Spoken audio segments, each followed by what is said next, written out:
Hey everyone, 99% of you watching aren't subscribed. Let's change that.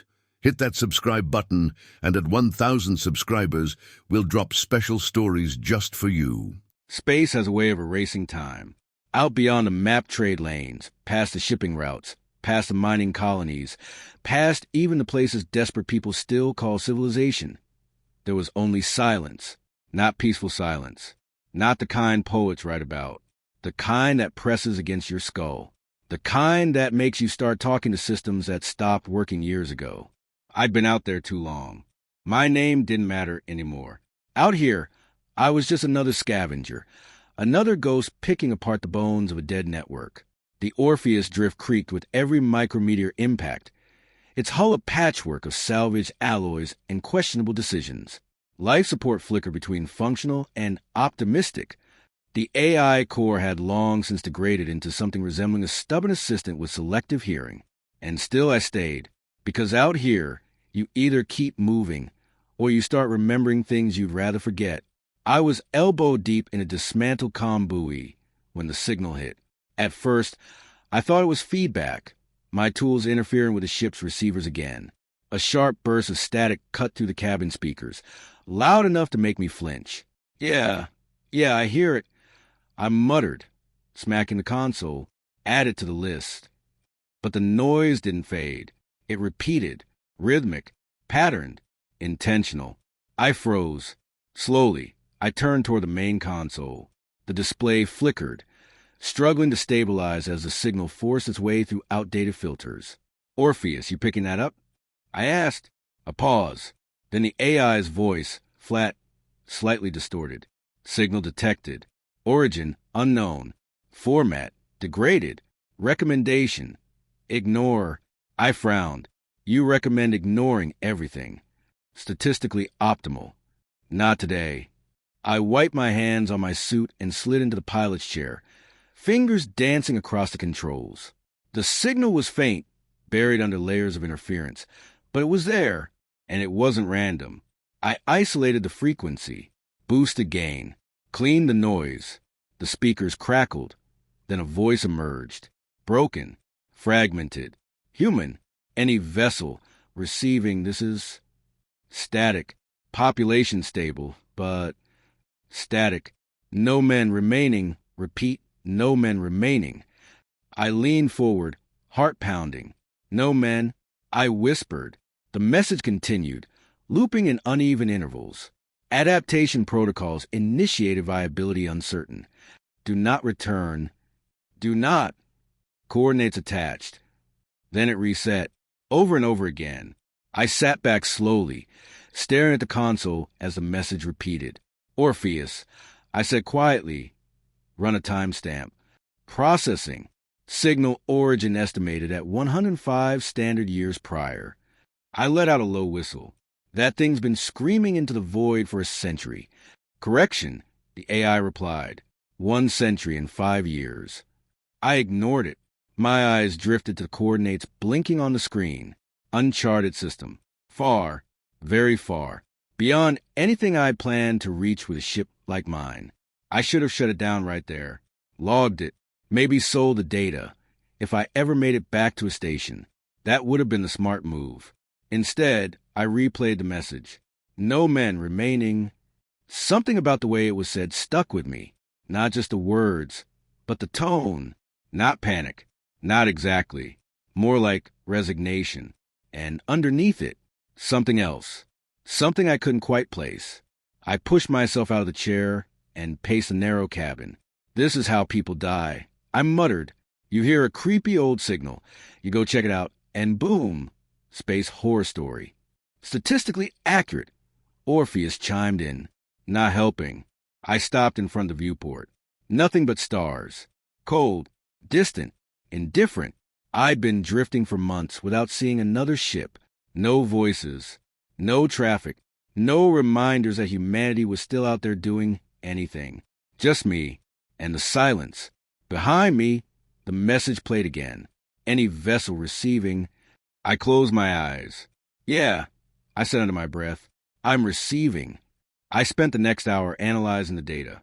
The signal had structure, military-grade encoding, or close to it. Definitely human origin. The language, syntax, and formatting all matched known expedition protocols from over a century ago. This wasn't a random colony.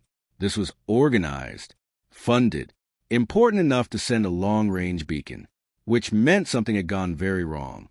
No men remaining, I repeated. Plague? Genetic collapse? Environmental factor? Or something worse? I pulled up star charts, what little I had. The coordinates didn't match any registered system. No trade routes passed nearby. No mining claims. No research outposts. It was off the map. Completely. Of course it is. I sighed. I glanced at the fuel readout. Not enough. Not for a round trip. If I went, I'd be committing. No easy return. I'd have to scavenge, improvise, or get lucky. I laughed quietly. Yeah, because luck's been real generous lately. The message played again. This time, I didn't interrupt it. I listened all the way through, every crackle, every broken word. And at the end, a faint addition I hadn't noticed before. Barely audible. We are not alone. The signal cut. Reset. Silence. I stared at the console. Orpheus. I said slowly, "Did you catch that last part?" Unclear. Signal degradation exceeds 72%. Run it again. Boost the tail end. Processing. The audio playback, cleaner this time, but still faint. We are not alone. A chill ran down my spine. Yeah, I whispered. No kidding. I didn't sleep that cycle. Couldn't.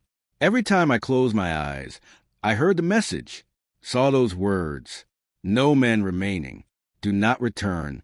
We are not alone. By the time the ship's internal clock marked the next cycle, I was already strapped into the pilot seat. Course plotted. Engines warming. Final confirmation, Orpheus said. Destination is outside safe operational range. Probability of mission failure. High. I smirked faintly. When is it not? A pause. Fair point. I rested my hand on the throttle. For a moment, I hesitated. This was the point of no return. The smart choice was still there. Shut it down, turn back, keep drifting. Stay alive, stay alone. The message echoed in my head. Any vessel receiving. I exhaled slowly. Yeah, I said again, still receiving. I pushed the throttle forward. The engines roared to life, shaking the Orpheus drift as it lurched into motion. Stars stretched into streaks of light as the ship aligned with its new trajectory. Unknown space, unknown signal, unknown fate. As the jump drive charged, the message played one last time. Do not return. I smiled grimly. Too late for that. The stars collapsed into a tunnel of light, and I was gone. The jump nearly killed me. The Orpheus drift wasn't built for long-range blind jumps, especially not into uncharted space. The drive screamed the entire way, a high-pitched whine that vibrated to the hull and into my bones. Warning lights flooded the cockpit in angry red pulses.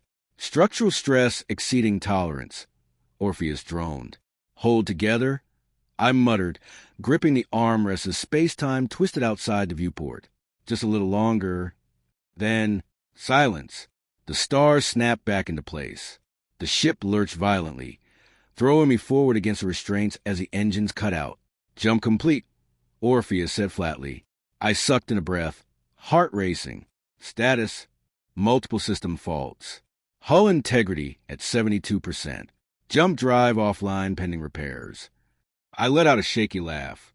72? That's practically luxury. Slowly, I leaned forward and looked out into the system I just risked my life to reach. A single star burned at the center, soft, violet-tinged light spilling across a cluster of planets. Most were barren rock or gas giants swirling with muted color. But one stood out immediately. Target planet identified. Orpheus confirmed. I didn't need the AI to tell me. It was alive. Even from orbit, I could see it. Dense cloud formations glowing faintly, vast stretches of vegetation pulsing with bioluminescence. The surface shimmered in hues that didn't belong to any natural palette I'd ever seen. Purples, blues, iridescent greens. It looked less like a planet and more like a living organism. My stomach tightened. Tell me that's just atmospheric interference. I said, negative. Energy readings indicate widespread biological activity. Yeah, I murmured. I figured. As I brought the Orpheus drift into a slow descent, the sensors began feeding me more data. Oxygen-rich atmosphere. Stable pressure. No immediate toxins detected. Environment appears habitable, Orpheus said. Appears? I echoed. That's comforting. I adjusted the descent angle, guiding the ship toward a cluster of structures that had just appeared on the scan. At first, I thought they were natural formations. Then I looked closer. They're not buildings, I whispered. Clarify, Orpheus replied. They're grown. The structures curved upward from the ground like massive, organic spires, smooth, seamless, as if the planet itself had shaped them. No sharp edges, no visible seams or joints, no signs of conventional construction. They were part of the ecosystem, integrated, alive. A faint unease settled in my chest. This place doesn't just support life. I said, it is life. The landing was rough, but survivable. The ship touched down at the edge of what I could only call a settlement, though it didn't resemble anything human. The ground beneath the landing gear compressed slightly, like stepping onto soft tissue rather than soil. Surface stability within acceptable range, Orpheus reported. Feels like I just parked on something that might breathe. I muttered, unconfirmed. I didn't like that answer. I sealed my suit, double-checking every system. Oxygen, pressure seals, neural interface, all green. My hand hovered over the hatch release. This is a bad idea. I said out loud. Agreed, Orpheus replied. I smirked faintly, glad we're on the same page. Then I opened the hatch. The air hit me first. Warm, heavy, sweet.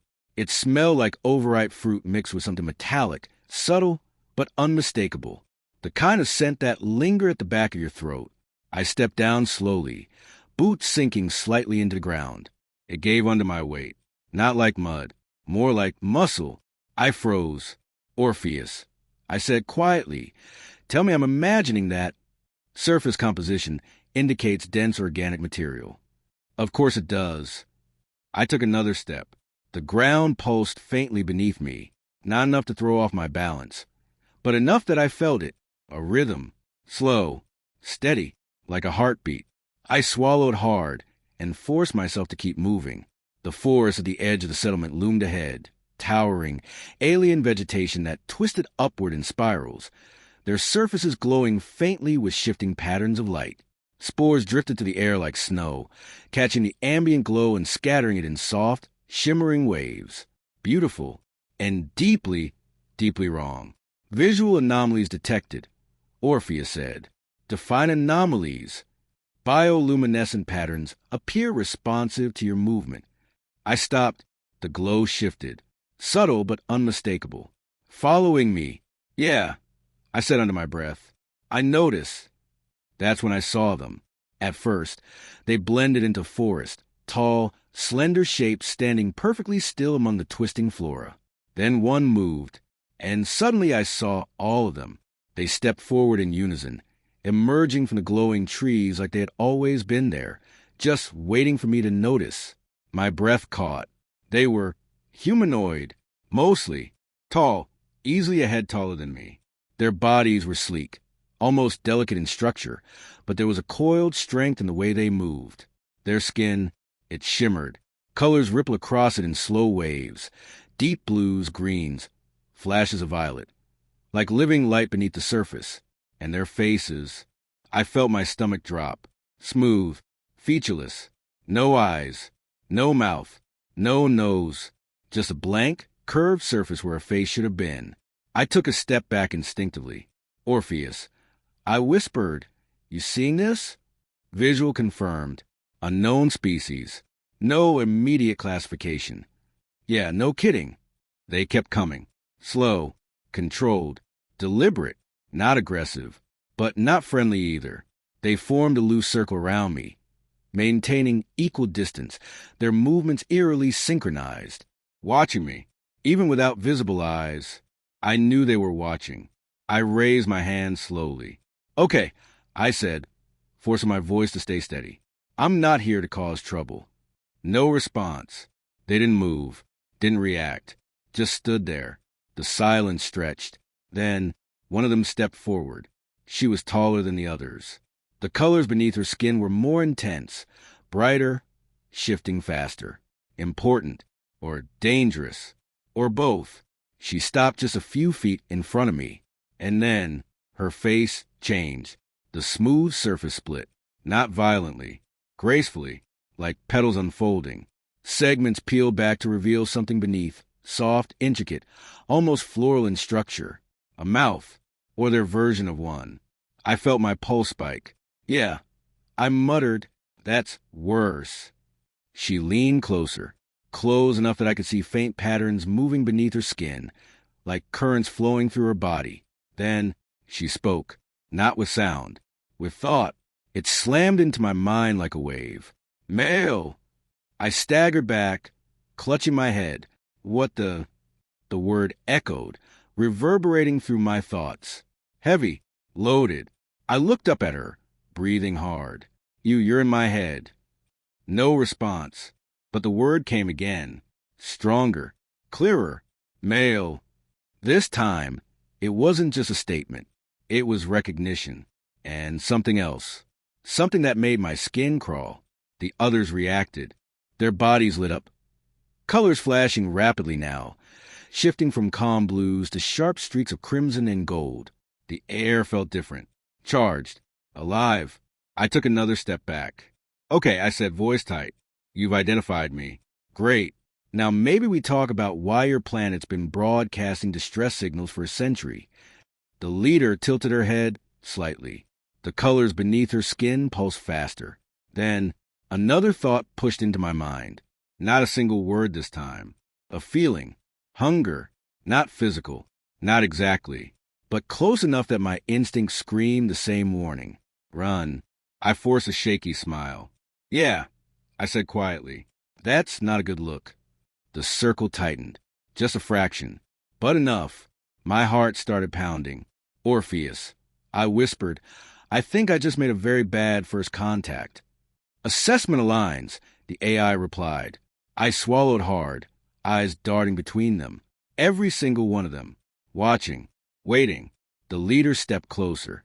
Close enough that I could feel the heat radiating from her body. Her voice entered my mind again. Soft. Certain. Return was inevitable. My blood ran cold. Return. I echoed. "I've never been here before." A pause. Then, "Not you." The colors around her flared. And for the first time, I understood. The signal. The warning. Do not return. It wasn't meant for strangers. It was meant for men. And I had just ignored it. The moment understanding hit. They moved. No warning. No shift in posture. No visible signal. 1 second they were standing in that silent, suffocating circle. The next, they were on me. I barely had time to react before something slammed into my back, driving me face first into the soft, pulsing ground. My visor cracked against the surface, alarms flaring in my ears. "Impact detected," Orpheus announced. "Structural." "Not now." I gasped, limbs wrapped around me. Too many, too fast. Their bodies felt warm, almost feverish. Their grip far stronger than their slender forms suggested. I tried to push up. I couldn't. They forced me down effortlessly. "Wait!" I shouted. I said I'm not hostile. No response. Not in words. But the thoughts pressing again, louder now, overlapping, a chorus of alien intent flooding my mind. Viable. Confirmed. Necessary. My breathing quickened. Necessary for what? The leader stepped into view, her form towering above me as the others pinned my arms and legs. Her skin rippled with intense bands of color. Crimson gold, flashes of something almost white-hot beneath the surface. Excitement. No, anticipation. Her face opened again, those petal-like segments unfolding with unsettling precision. She leaned closer, close enough that I could feel the heat of her breath. If it even was breath. "Integration," she said into my mind. The word hit harder than the others. Not just a label, a process, a decision already made. Panic surged. I thrashed against their grip, muscles straining, but it was like trying to break free from steel cables. Listen to me, I shouted. If you kill me, that's it. No more male, no more whatever you think I am. That made them pause. Just for a fraction of a second. The leader tilted her head. The colors along her body shifted. Slower now, more focused. You misunderstand, she replied. Cold dread crept down my spine. Then explain it. I snapped, her hand extended toward me. Long fingers, delicate, ending in translucent needle-like tips. Not claws, tools. I tried to jerk away, but they held me firm. Her fingers brushed my arm. A sharp sting. I sucked in a breath. What did you... The question died in my throat. Heat spread from the point of contact, racing through my veins like liquid fire. My muscles locked instantly, seizing under the sudden overload. I couldn't move, couldn't even twitch. Orpheus. I choked. Neural disruption detected. The AI said, motor function compromised. Yeah, I noticed. My body went rigid, completely. Panic turned into something colder. Helplessness. They lifted me, effortlessly, like I weighed nothing. I could feel it, every shift, every adjustment, but I couldn't respond. My body refused to obey me. They carried me toward the center of the settlement, toward that massive structure I'd seen from the ship. Up close, it was worse, much worse. It wasn't just organic. It was active. The surface pulsed rhythmically, expanding and contracting like a lung. Veins of faint light ran through it, converging toward a central opening that flexed as we approached. A doorway, if you could call it that. The air grew thicker with every step, the metallic scent intensifying until it coated the inside of my throat. Orpheus, I whispered weakly, tell me you got something. Options limited. AI replied, external interference affecting suit systems. Of course it is. They carried me inside. Heat wrapped around me instantly, humid, suffocating. The interior was vast, cavernous, but not hollow. The walls moved subtly, contracting and expanding in slow, deliberate rhythms. Light pulsed through them in waves, casting everything in shifting hues. And then I saw them, shapes along the walls. At first, I thought they were part of the structure. Then I focused, and my stomach dropped. They weren't. They were remains, humanoid, preserved, partially integrated into the walls, suspended in translucent, membrane-like growths. Not decayed, not skeletal. Studied, used. My breathing became shallow. Those are human, I whispered. Biological scans indicate genetic similarity, Orpheus confirmed. How many? Multiple. That was all it said. It didn't need to elaborate. They brought me to the center, a raised platform, if you could call it that, formed from the same living material as everything else. It shifted under me as they laid me down, adjusting to my shape, holding me. The leader stood over me again. The others formed a ring, their bodies glowing in synchronized pulses now, patterns flowing between them like a shared language, a system, a ritual. I felt it then. Not just their thoughts, their focus, all of it directed at me. Integration imminent, the leader said. My pulse spiked. Integration into what? I demanded, though my voice came out strained. No immediate answer. Instead, images flooded my mind. Not clear, not complete, but enough. Growth, transformation, biology merging, DNA unraveling, rewriting. A system that didn't reproduce the way humans did. A species that had adapted, survived, but lost something essential along the way. Something only I could provide. I felt sick. You're not trying to kill me, I whispered. The leader's color softened slightly. No, that should have been reassuring. It wasn't. Then what happens to me? I asked. A pause. Then, you continue. My blood ran cold. No, that wasn't happening. Not like this. Not as whatever they were turning me into. Orpheus, I said, forcing calm into my voice. Tell me the suit still has the override. A brief pause. Emergency neural override available. Warning. Severe physiological stress likely. Yeah, I said. I'm past worrying about stress. The leader's attention sharpened. She sensed something. The others shifted, their grip tightening, not physically, but mentally. The pressure in my head increased, like they were trying to hold me in place from the inside. Too late. Do it. I whispered. The world exploded. Pain tore through my body as the suit systems flooded my nervous system with countersignals, violently overriding the paralysis agent coursing through me. Every muscle convulsed. My vision went white. I screamed, or at least I think I did. For a split second, I felt like my entire body was tearing itself apart. Then, movement. My fingers twitched. My arm jerked. Control came back in a violent surge. I rolled off the platform, hitting the ground hard as the remaining paralysis shattered under the override. The aliens recoiled, not in fear, in confusion. Their perfect synchronization broke. Disruption. Unexpected. Stability compromised. I didn't wait. I scrambled to my feet, legs unsteady but functional, and bolted. The structure reacted instantly. The walls contracted, passages shifting, tried to redirect me, but I forced my way through, slamming into semi-solid membranes that resisted, then gave way with a sickening elasticity. Behind me, they recovered. Fast. Too fast. I could feel them again, closing in, their thoughts sharpening into something more focused now. Not hunger, not curiosity, determination. Do not flee. I burst through the opening, stumbling back into the open air. Yeah, I gasped, sprinting forward. Definitely fleeing. The ground pulsed faster beneath my feet, the forest ahead reacting, glow intensifying, structures shifting. The entire planet was awake now, aware, and it did not want me to leave. The forest closed in around me like it had been waiting.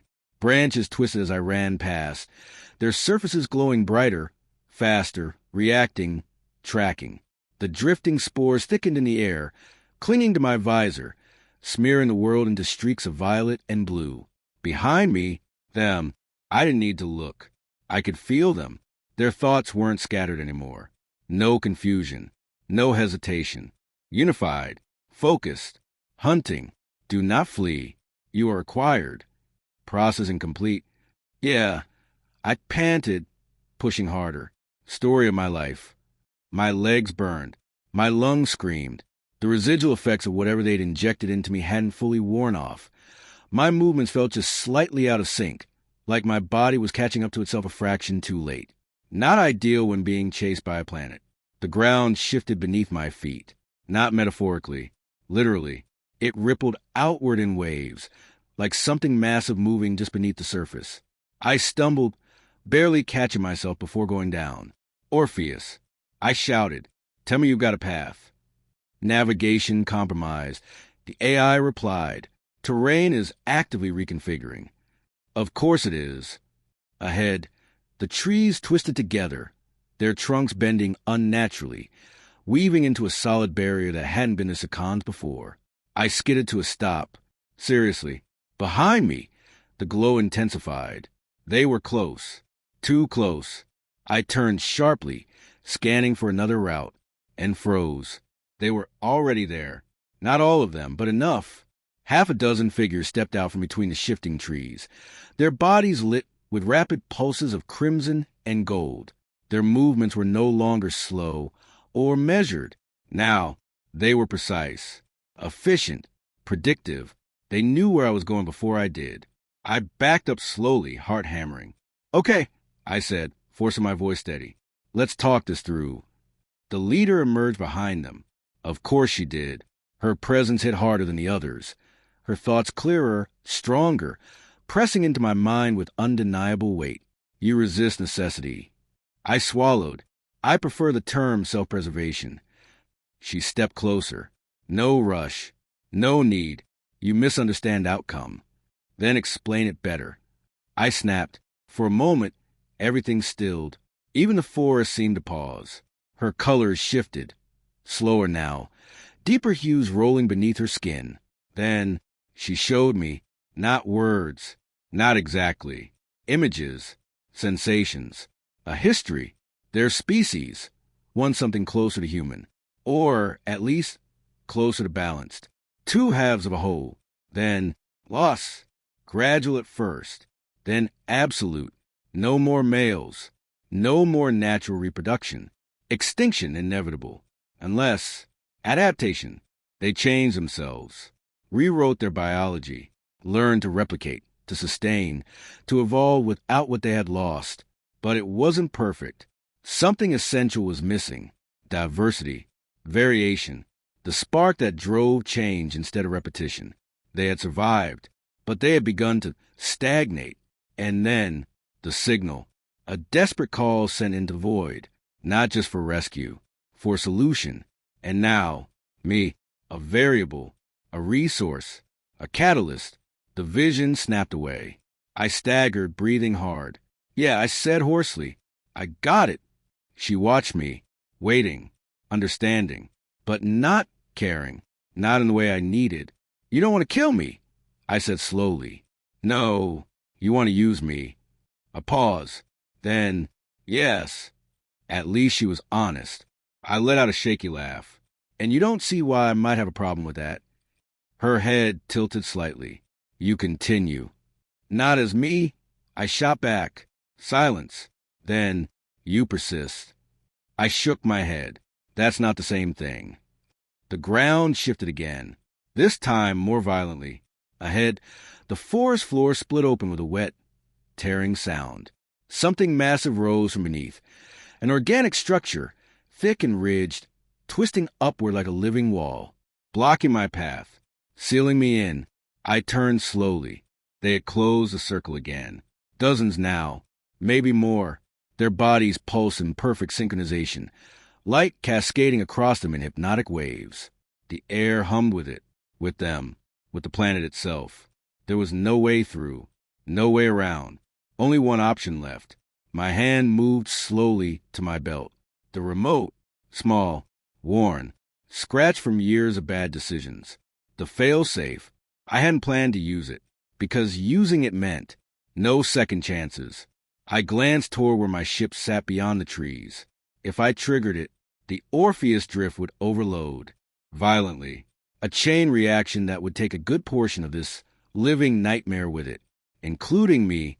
If I had moved fast enough. The leader's attention sharpened. She sensed a shift. You introduce instability. I smirked faintly. You have no idea. I pressed the trigger. For a split second, nothing happened. Then, a low hum rolled through the ground. Deep, resonant. The forest reacted instantly. The glow flickered. Patterns broke. The perfect synchronization around me faltered. For the first time, they hesitated. I didn't. I ran. Straight at them. It was a gamble. A stupid one. But it worked. At the last second, instinct overrode coordination. They parted just enough, their formation breaking as they tried to process the sudden, unknown threat. I slipped through the gap.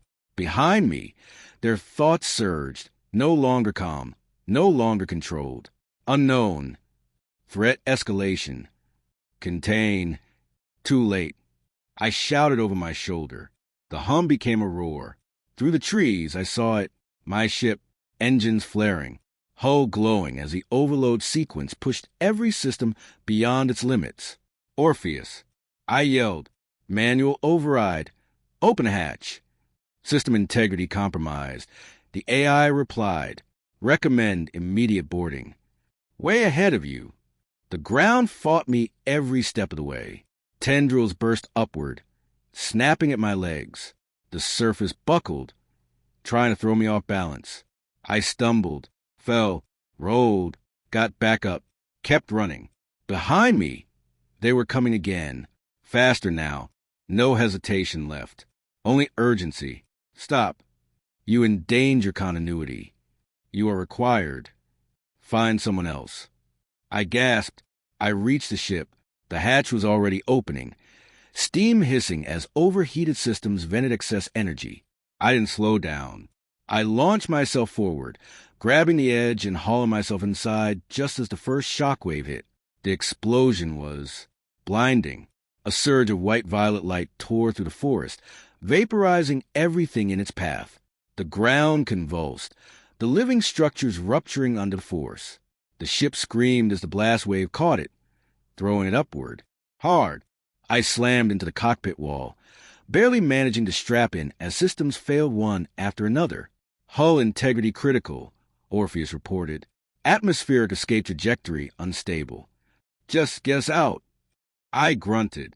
The sky burned. Clouds tore apart as the ship punched through the atmosphere, trailing fire and debris. The controls fought me every second, the ship bucking violently as it tried to come apart around me. But it held, barely. And then we were through, into space. Silence returned, broken only by the crackle of damaged systems. I slumped back in the pilot's seat, breathing hard. Alive. Somehow. Slowly, I turned my head. The planet hung below, still glowing, still alive. Scars of the explosion marked its surface. But even as I watched, the light began to shift, to adapt, to respond. Healing, or adjusting, at the edge of one burning region. I saw them, tiny from this distance, but unmistakable, standing together, watching, not angry, not afraid, waiting. A sharp beep pulled my attention back to the console. New transmission initiated, Orpheus said. My stomach dropped. What? I leaned forward, scanning the display, and froze. It was a signal. The same one, but updated. Male specimen escaped. Adaptation incomplete. Signal persists, awaiting return. No, I whispered. No, no, no. I lunged for the controls, trying to shut it down. Override denied, Orpheus said. Why? Transmission locked to automated distress protocol. Disable the protocol. Unable. The message repeated, broadcasting into open space. I stared at the screen, dread settling in my chest. Somewhere out there, another ship would hear it, another pilot, another scavenger, another lonely voice in the dark, and maybe they wouldn't turn away either. I leaned back slowly, eyes drifting to the shrinking planet below. 105 years, I murmured. Now, it wouldn't be the last time. The signal echoed through the void, waiting, calling, and I knew this wasn't over. Not for them, not for me, not for whoever answered next.